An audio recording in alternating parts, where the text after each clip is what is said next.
Olá.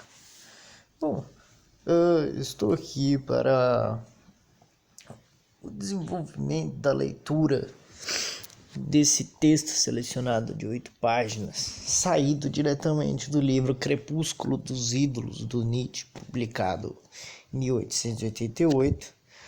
É um dos últimos livros do autor existencialista, o filósofo, em que vai discutir de uma forma bastante interessante, o que ele chama de o problema de Sócrates. Vou ler aqui para vocês, é um pequeno texto de 8 páginas, é uma leitura um tanto densa, mas é bastante interessante a discussão. Então, atentem-se aos as categorias que ele vai utilizar para construir a sua narrativa. Atente-se também às notas de rodapé. Enfim. Primeiro parágrafo. Em todas as épocas, os grandes sábios pronunciaram o mesmo juízo sobre a vida. Ela não vale nada. Sempre em toda parte se ouviu a mesma cantilena sair de suas bocas. Uma cantilena cheia de dúvida, cheia de melancolia, cheia de cansaço de vida, cheia de resistência à vida. O próprio Sócrates disse ao morrer: viver, isso significa padecer de uma longa doença. Devo um galo o Asclépio Salvador. Asclépio foi o deus da medicina greco-romana. O próprio Sócrates estava farto da vida. O que isso demonstra? O que isso mostra? Outrora se teria dito: isso foi dito e em voz alta bastante, nossos pessimistas puxando o coro. Deve haver alguma verdade aí em todo caso. O consenso sapientium, consenso dos sábios, prova a verdade. Ainda falaremos assim hoje? É ilícito fazê-lo? Deve haver alguma doença aí em todo caso. Essa é a nossa resposta. Deveríamos primeiro ver de perto esses grandes sábios de todas as épocas. Será que todos eles já não estavam mais firmes das pernas? Será que estavam acabados, cambaleantes, decadentes? Será que sabedoria aparece na terra sob forma de um corvo que se entusiasma com um ligeiro odor de carniça? Atente-se ao parágrafo 2 agora. Essa irreverência de considerar os grandes sábios como tipos decadentes me ocorreu pela primeira vez exatamente num caso em que o preceito erudito e não erudito a ela se opõe de maneira mais enérgica. Reconheci Sócrates e Platão como sintomas de declínio, como instrumentos da dissolução grega, como pseudo-gregos, antigregos. O que esse consenso sapientium menos prova, foi compreendido isso cada vez melhor, é que eles tivessem razão naquilo em que concordavam. Ele prova, antes, que eles próprios, esses mais sábios, concordavam em alguma coisa fisiologicamente, para assumir a mesma postura negativa em relação à vida, para ter de assumi-la. Juízos de valor sobre a vida, a favor ou contra, não podem afinal jamais ser verdadeiros, apenas possuem valor como sintomas, apenas como tal entram em consideração. Em si, tais juízos são bobagens. É preciso realmente esticar os dedos nessa direção e fazer a tentativa de aprender a assombrosa finesse de que o valor da vida não pode ser apreciado, não por vivente, porque ele é parte envolvida, inclusive objeto de disputa e não juiz, não por um morto, por outra razão. Dessa forma, o fato de um filósofo ver o valor da vida como um problema é até uma objeção contra ele. Um ponto de interrogação quanto à sua sabedoria, uma ignorância. Como? Então, todos esses grandes sábios, eles não teriam sido apenas decadentes, Eles sequer teriam sido sábios. Mas volto ao problema de Sócrates. Agora vamos para o terceiro parágrafo.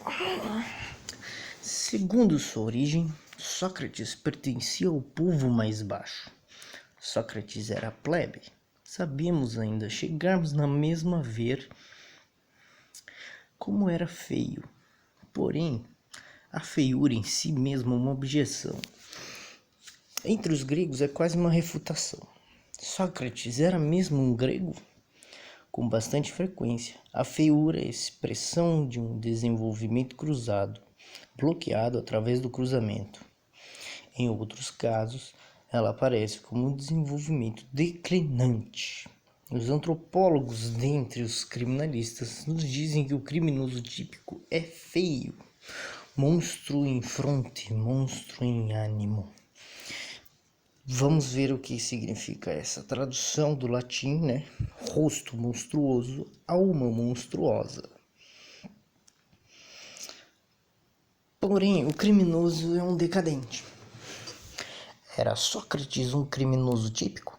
Aquele célebre juízo de fisionomista que soou tão escandaloso aos amigos de Sócrates. Pelo menos não contradiria isso.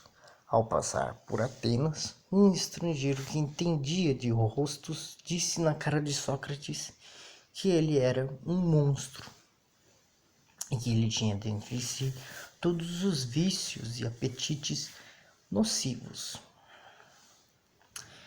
E Sócrates respondeu apenas: "Tu me conheces, meu senhor." É uma passagem do livro do Cícero. Quarto parágrafo.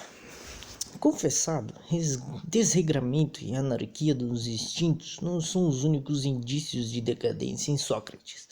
Também apontam para ela a superfetação do lógico, aquela perversidade de raquítico que o distingue. Também não esqueçamos aquelas alucinações aditivas que sob o nome de demônio de Sócrates receberam uma interpretação religiosa. Tudo nele é exagerado, bofo caricatura.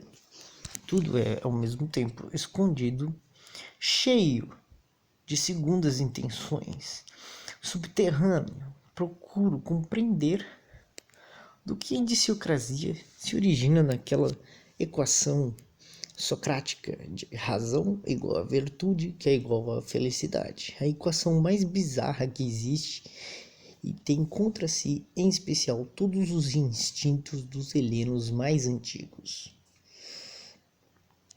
Bem, quinto parágrafo. Com Sócrates, o gosto grego muda em favor da dialética. O que realmente acontece aí? Sobretudo, um gosto nobre é derrotado, a plebe ascende com a dialética. Antes de Sócrates, as maneiras dialéticas eram repudiadas na boa sociedade. Eram consideradas maus modos, eram comprometedoras, prevenia-se a juventude contra elas. Também se desconfiava de que apresentasse suas razões dessa maneira. Coisas honestas da mesma forma que pessoas honestas não levam suas ações assim nas mãos. É indecoroso mostrar todos os 5 dedos. Aquilo que primeiro precisa ser demonstrado não vale grande coisa. Em todo lugar em que a autoridade ainda faz parte dos bons costumes, em que não se fundamenta, mas se ordena, o dialético é uma espécie de palhaço. As pessoas riem dele, não o levam a sério. Desculpa, tive um probleminha aqui com o celular. Não os levam a sério. Sócrates foi um palhaço que se fez levar a sério. E o que realmente aconteceu aí? Agora vamos para o 6º parágrafo. Somente se escolhe a dialética quando não se possui outro recurso. Sabe-se que com ela se desperta a desconfiança, que ela persuade pouco. E nada mais fácil de que eliminar o efeito de dialética. A experiência de todo juntamento em que as pessoas falam demonstra isso. A dialética pode ser apenas um expediente de emergência nas mãos daqueles que não possuem mais outras armas. É preciso ter de obter seu direito à força. Antes disso, não se faz uso da dialética. Por isso os judeus eram dialéticos. Heineck Raposo era como? E Sócrates também. Heineck Raposo é de uma fábula alemã, tá? Sétimo. A ironia de Sócrates, uma expressão de revolta, de ressentimento plebeu. Deleite-se ele na condição de oprimido com sua própria ferocidade nas punhaladas do sigilogismo. Vinga-se dele nos nobres que fascina. Como dialético, tem-se um instrumento impiedoso nas mãos. Com ele pode-se bancar o tirano. Ao vencer, o outro é ridicularizado.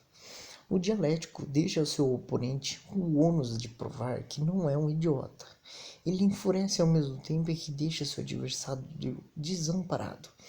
O dialético debilita o intelecto de seu oponente. Como para Sócrates a dialética é apenas uma forma de vingança? Oitavo parágrafo. Dê a entender que só o modo Sócrates pode causar repulsa, o que quer explicações adicionais sobre os motivos do fascínio que exercia. Um deles foi ter descoberto uma nova espécie de luta e ter sido seu primeiro mestre de armas nos círculos nobres de Atenas. Ele fascinou na medida em que tocou no impulso agnóstico dos helenos. Ele introduziu uma variante no combate entre homens jovens e adolescentes. Sócrates também era um grande erotista. Nono parágrafo. Porém, Sócrates adivinhou algo mais. Ele viu o que havia atrás de seus nobres atenienses.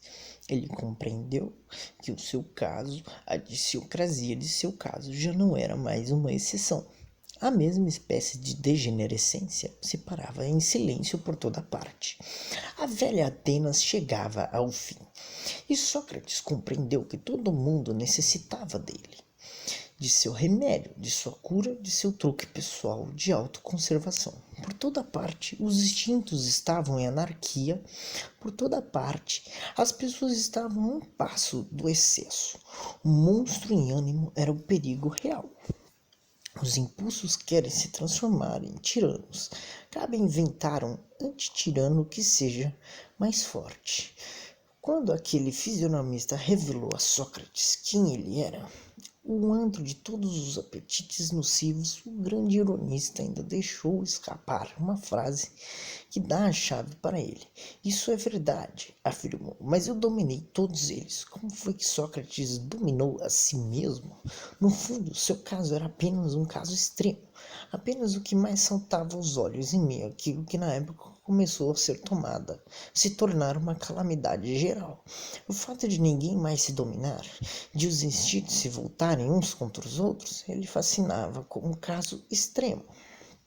A sua feiura aterradora expunha esse caso diante de todos os olhos. Ele fascinava com mais força, é óbvio, como resposta, como solução, como aparência de cura deste caso. 10º parágrafo. Quando é necessário transformar a razão em tirano, como fez Sócrates, o perigo de que alguma outra coisa se transforme em tirano não deve ser nada pequeno. Naquele tempo, a racionalidade foi percebida como salvadora. Nem Sócrates nem seus doentes eram livres para serem racionais. Isso era algo de rigueur, um termo em francês chamado, que quer dizer imprescindível. Era o derradeiro recurso, o fanatismo com que toda a reflexão grega se lança sobre a racionalidade. Revela uma situação de emergência. As pessoas estavam em perigo e só tinham uma alternativa: ou sucumbir ou ser absurdamente racionais. O moralismo dos filósofos gregos, desde Platão, é condicionado patologicamente, do mesmo modo, sua avaliação da dialética. A razão é igual à virtude, que é igual à felicidade. Significa apenas, é preciso imitar Sócrates e produzir uma luz diurna permanente contra os desejos sombrios. A luz diurna da razão é preciso ser sagaz, lúcido e claro a todo custo. Qualquer concessão aos instintos e ao inconsciente conduz para baixo. 11º parágrafo. De entender de que modo Sócrates fascinava. Ele parecia ser um médico, um salvador. Também é necessário apontar o erro que havia em sua crença na racionalidade a todo custo. É um alto engano da parte dos filósofos e moralistas pensar que basta combater a decadência para escapar dela. Isso está acima de suas forças. Aquilo que escolhem como remédio, como salvação, é apenas outra expressão da decadência. Eles modificam sua manifestação sem que ela própria seja eliminada. Sócrates foi um mal-entendido. Toda a moral do melhoramento, também a cristã, foi um mal-entendido. A mais ofuscante luz diurna, a racionalidade, a todo custo, a vida lúcida, fria, cautelosa, consciente, sem instintos, sem oposição aos instintos, tudo isso era apenas uma doença. Mais uma doença, e de forma alguma um retorno à virtude, à saúde e à felicidade. Ser forçado a combater seus instintos, essa é a fórmula da decadência. Enquanto a vida ascende, felicidade é sinônimo de instinto. 12º parágrafo. Será que ele ainda chegou a compreender isso? Ele era mais sagaz dos autoludibriadores. Será que por fim disse isso a si mesmo na sabedoria de sua coragem frente à morte? Sócrates queria morrer. Não foi Atenas, mas ele se deu a taça de veneno, ele que forçou Atenas a fazê-lo. Sócrates não é médico, disse baixinho para si mesmo. O único médico aqui é a morte. O próprio Sócrates apenas padeceu de uma longa enfermidade. Bom, meus queridos e queridas, terminando de ler todo o texto, nós podemos, perceber que ele se contrasta ali e se prende em alguns aspectos, A questão da dialética socratiana, que ele aponta, a constituição do que seria a decadência, da sociedade grega e do pensamento grego, e aquela equação em que ele coloca, que seria a razão igual a virtude, que é igual a felicidade. Eu acho que cabe esses 3 pontos para a gente fazer aqui uma reflexão sobre, o que significaria, o que ele poderia dizer, o que Nietzsche estava querendo dizer. Sobre uma interpretação própria, a decadência, eu vou falar da decadência primeiro. A decadência, eu acredito que esteja, como o próprio texto está escrito, em que dentro de uma interpretação que poderia ser a questão em que os questionamentos vindos de Sócrates estaria atrelado a uma sociedade que estava em ruínas, que estava com vários problemas sociais e estar atrelado também à questão de que o ser humano é um ser decadente, é um ser que precisa estar o tempo todo se reinventando. Então, ele desconstrói esse mito glorioso de que seria, o que o próprio livro traz, como título, que seria o Crepúsculo dos Ídolos, é muito bem autoexplicativo, não é? Então, poderia-se interpretar a questão de desmistificar a figura do Sócrates como algo extraordinário e original, mas não desqualificando a sua importância histórica e filosófica para a cultura ocidental, né? Uma coisa que o Nietzsche ele nunca ataca, né? É a questão da importância que ele tem na formação da filosofia e da história, né? Contemporânea nossa, né? De nossa atualidade. Um outro ponto que seria a dialética, que eu acho que seria um ponto bastante interessante, né? Porque você tem essa dialética grega, aí posteriormente você vai ter a dialética hegeliana, aí vai ter a dialética marxista, que são coisas completamente diferentes. Como ele fala que a dialética grega é a dialética da destruição do imaginário do próximo, que dá para perceber que tem uma grande correlação com a questão que ele chama de decadência. Quando nós estamos em decadência, nós tentamos nos manter, né, numa posição agradável, tentando mostrar que o próximo está ruído, né? Então, a gente ataca daquilo que nós somos. Isso estaria a decadência. E aí, como último ponto, que seria a equação que o Nietzsche levanta, né? Que seria a equação da decadência dialética grega, que é a razão, que é igual à virtude, que é igual à felicidade.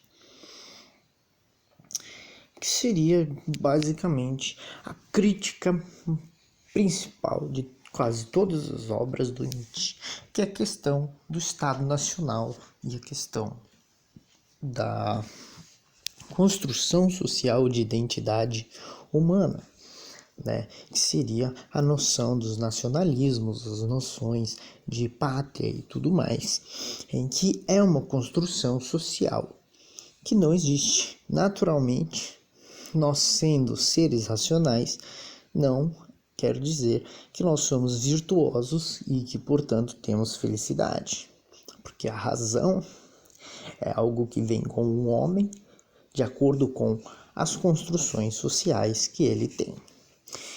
Então é isso, eu espero que tenham gostado e não fiquem chateados por eu ter me estendido muito, mas eu fico por aqui, até uma próxima análise textual.